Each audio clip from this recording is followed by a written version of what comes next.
Join me now as we enter the sacred space of this portion of the service. I invite you to close your eyes, center yourself in an awareness of oneness. Know that the one presence and the one power in the universe, God, the eternal, infinite good, our constant companion, our source and supply, is with us now, in mind, in spirit, and in body.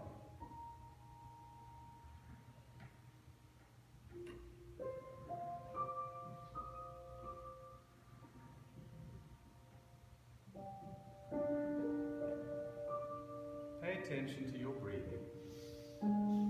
Let the breath center you and turn your awareness within.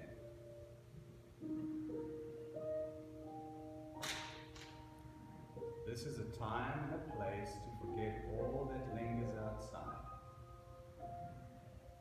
An opportunity to come into a sense of oneness with the eternal and the infinite.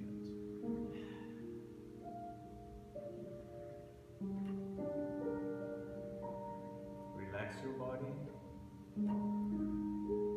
calm your mind, quieten your spirit. And join me as we enter a time of silence.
for all the good that is, the divine good that is coming.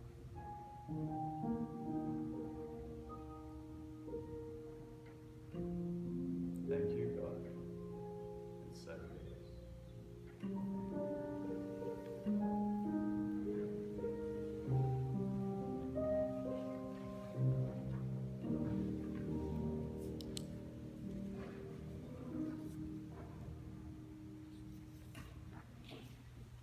Good morning. Good morning. I want to see if I've got this right. Community on the hill. Is that correct? Correct. Lovely. I like it. I'm a political junkie. I feel like I've come home. Being in Washington, D.C. I'm going to drive around this afternoon and go and check out K Street and Pennsylvania Avenue.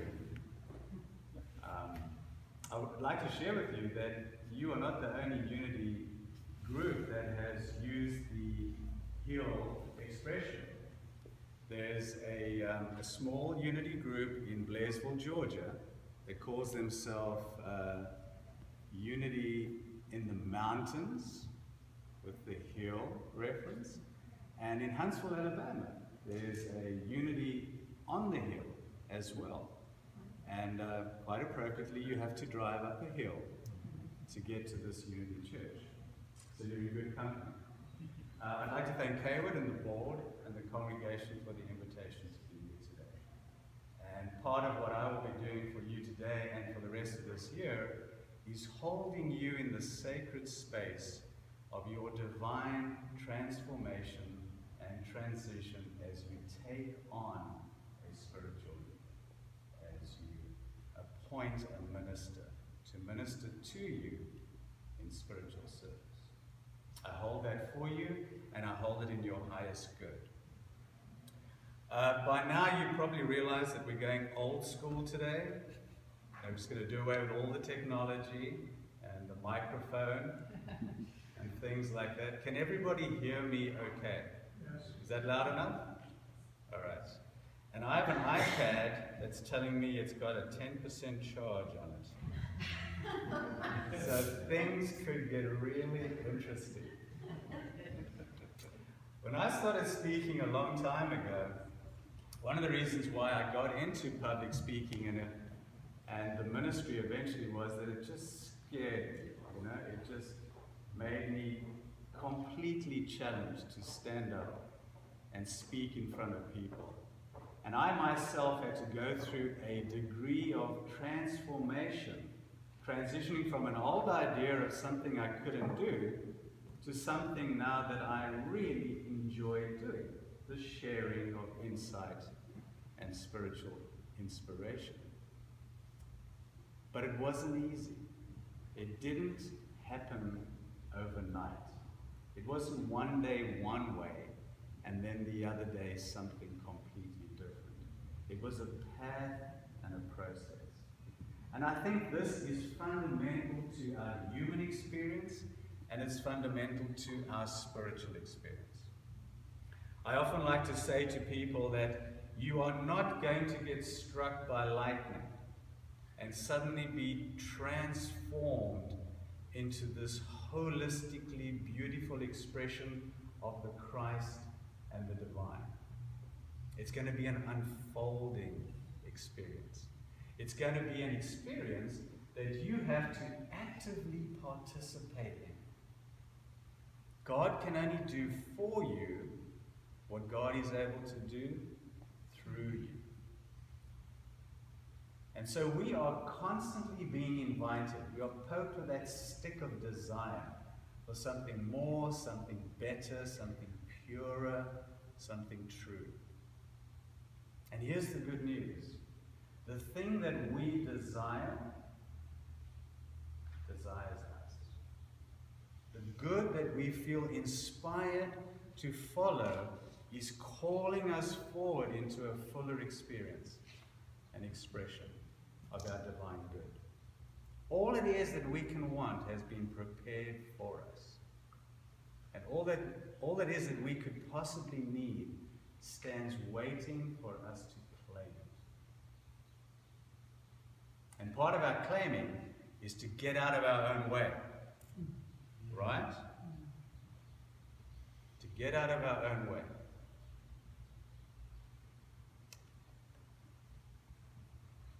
I've been intrigued by the experience of following my divine inspiration.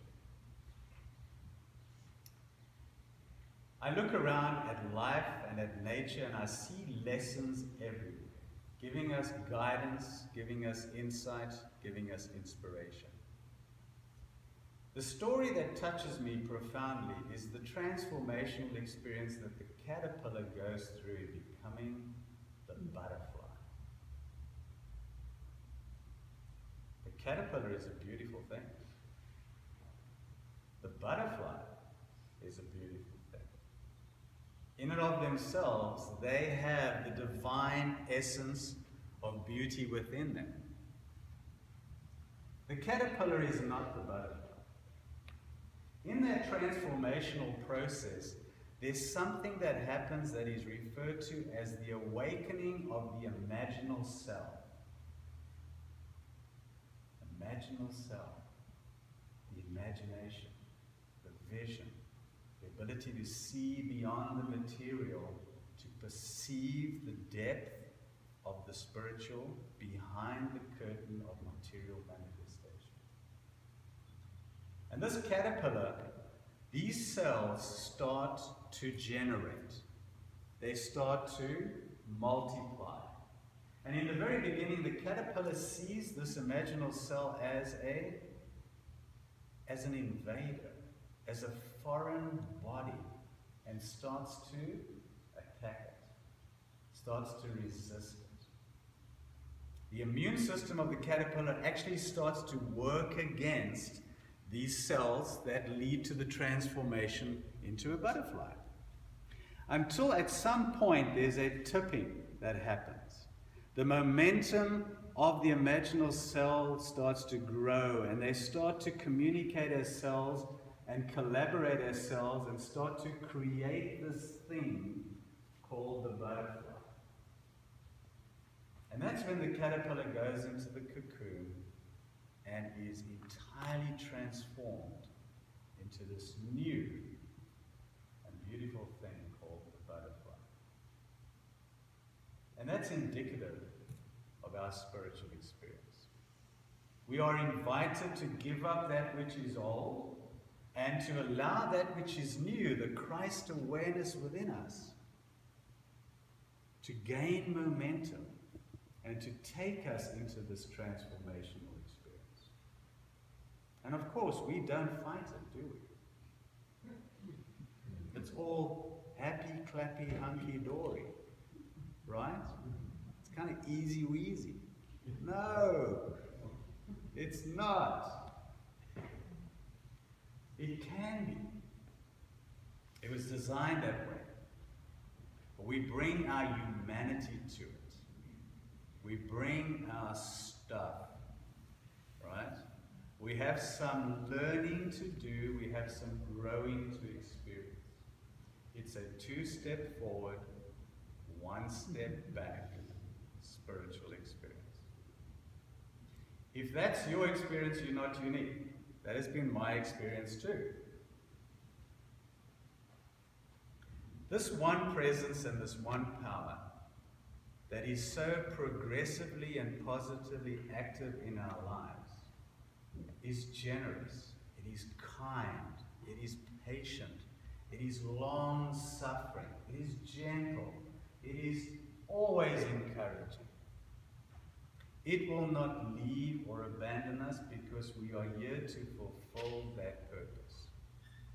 We are here to realize our Christ potential. It will not quit until the job is done. It will not desert you. It will always be there. You are never alone. So what happens? Charles Fillmore, you know Charles Fillmore? I'm at the right, this is not the Presbyterian. Charles Formore said, Christ is the only begotten Son of God, the one complete idea of the perfect man. Sorry, ladies.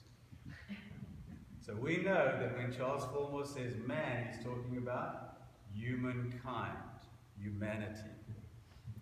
The one complete idea of perfect man in divine mind. The Christ is the embodiment of all the aspects of divine nature.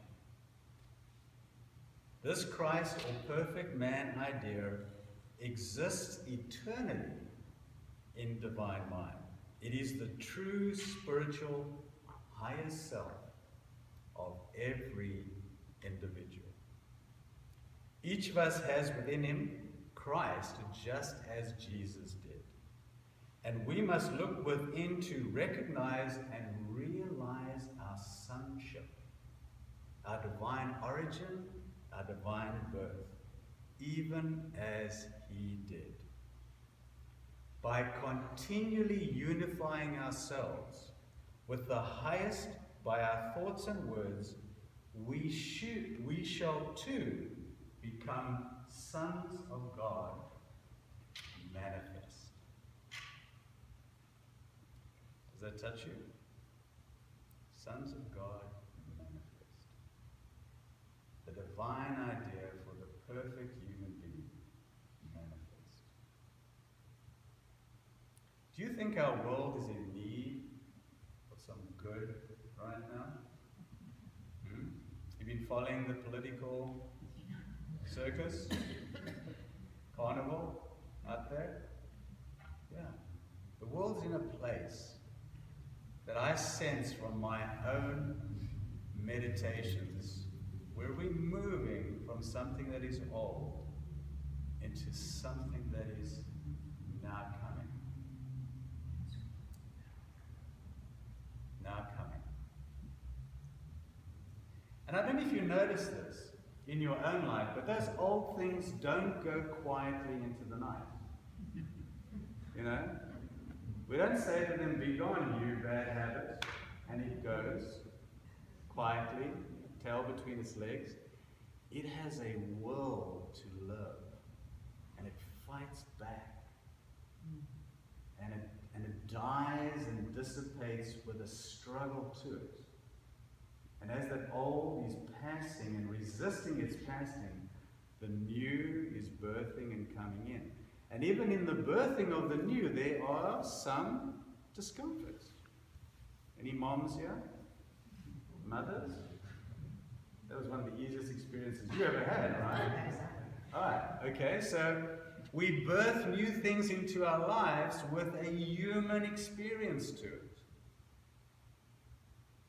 And in that is our good. So the Christ is standing. The Christ is waiting. Christ is calling us.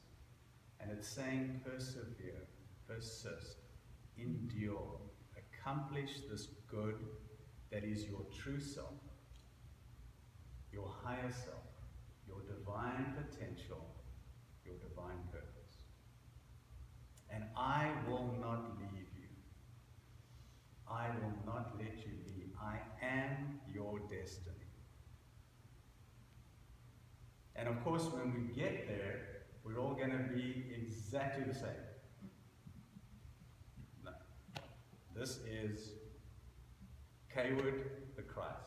That is Angela the Christ. This is Clive the Christ. We are a unique and individual expression and experience of this infinite good. I was blessed to have a workshop here yesterday. We talked about something that is dear to my heart, and I came to realize that it may be not something that this congregation has spent a lot of time thinking about. The 12 powers of the soul, taught by Charles Formore. Right. I want to share this with you because it has been for me a blessing and an awakening and a vehicle through which the divine has helped me realize my spiritual potential, taking steps in that direction. I want to remind you of the story in the Christian scriptures. When Jesus comes to the River Jordan and is baptized by John the Baptist, a handing over of the mantle. John the Baptist represents the intellectual understanding of spirituality. I read about it, I talk about it, I think about it, but I'm not having a heart-rendering experience with it. Jesus comes up to the River Jordan and is baptized by John the Baptist, and the dove comes out of heaven, signaling a spiritual awakening, a moment of enlightenment, where this human being, Jesus, realizes his divinity. And it's a handing over from the intellectual John the Baptist to the Christ-centered, the heart-centered spiritual experience. And you will know that in that story, a little later, John the Baptist is beheaded.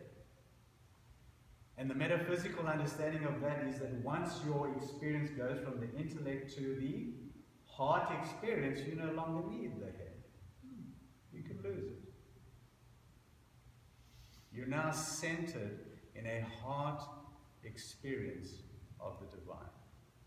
Jesus then goes into the wilderness, has a temptation about giving over his ego and personality to the will of God, and then he calls up his 12 disciples. And those 12 disciples, we understand, represent the 12 aspects of our divine nature.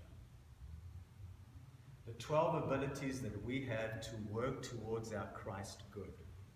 The 12 powers that we have. And they come up in an orderly fashion. First is faith, and then strength, and then wisdom, and then love. And after love comes power, imagination, understanding, will, order, zeal, enthusiasm. And then comes two wonderful powers. The power of elimination, to let go of anything that blocks your highest good, and the power of life, to enliven everything that is your highest good. And in those last two powers, we are told by Jesus that these are the keys to the kingdom within you. And by the power of your thinking and your feeling and your words and your actions, you can release anything that blocks you from this transition and transformation. And you can activate and enliven anything that will realize that highest good. And so faith gives us the ability to believe and trust the Christ within. Strength gives us the ability to endure and persevere and to accomplish the Christ within. Wisdom gives us the ability to discern what is Christ-like and to choose it, to make judgments. Love, a wonderful power, gives us the ability to desire, to attract, to come into union and harmony, to be unified with our Christ within. Imagination gives us the ability to see and envision this Christ within us. And understanding gives us the ability to apprehend and comprehend and to know it as our infinite good and our infinite truth. Will is the executive of the human. It gives us the power to choose to be this way and to commit ourselves to it and to execute ourselves in that place and towards that goal. Order allows us to organize and manage and arrange ourselves so that this divine expression comes in an orderly fashion in and through us. Zeal gets us excited about it, enthusiastic, passionate, motivated, and then elimination and life. The keys to our kingdom by what we think, what we feel, what we speak, and what we do, to release that which is not good and blocking our Christ, and to affirm and activate and empower that which is. And we have this in us as the 12 aspects of the gift of the Christ in every human soul. Now that's only in us unity people, right? Nobody else has those gifts, correct? Good. But it's just for the Christians. No. Okay. The Christ, the perfect idea of the human being, can be fulfilled regardless of the culture you find yourself in, the religion you choose to practice, the philosophy you choose to follow, even if you choose not to follow any religion or philosophy, and just aspire to be the best human being you can be. It is not religion or philosophy, culture or creed, race or gender specific. Is that good news? Yeah. Not only have we not been abandoned on this path, we've been given these tools that are sitting there just waiting for us to use them. I call them Team 12 powers. I'm a football fan. American football. By the way, American football came out of rugby. Okay? Yeah. And what's with this forward pass stuff? What was I talking about? I forget. You weren't listening. Team. Team 12 powers. I think of the 12 powers of the divine as my team. Right? They're with me all the time. Before I go into a meeting, I get my team together. We go into a huddle. I say to Faith, what's your plan? Strength, what are you going to do? Will, okay, we've got this covered. Huck. Let's go. Right? Because these things can only serve us and the manifestation of our Christ good if we are mindful and conscious every single day, every single moment, in using them in the ordinary. Because if we do, we transform the ordinary into the extraordinary. If they were good enough for Jesus, they're good enough for me. I encourage you, in your quest for transformation and transitioning to your highest good, explore your divinity, your Christ potential through these 12 aspects, abilities, and powers. Because once you align yourself with them individually, you bring them into your community family as well. Right? So we each have an individual consciousness, and collectively we have a community consciousness. And if we walk in that front door leaving the coat of the ego and the personality in the car, shaking it off, and stepping into this sacred space of this community, empowered by our Christ, I can guarantee you are going to see things happen. Good?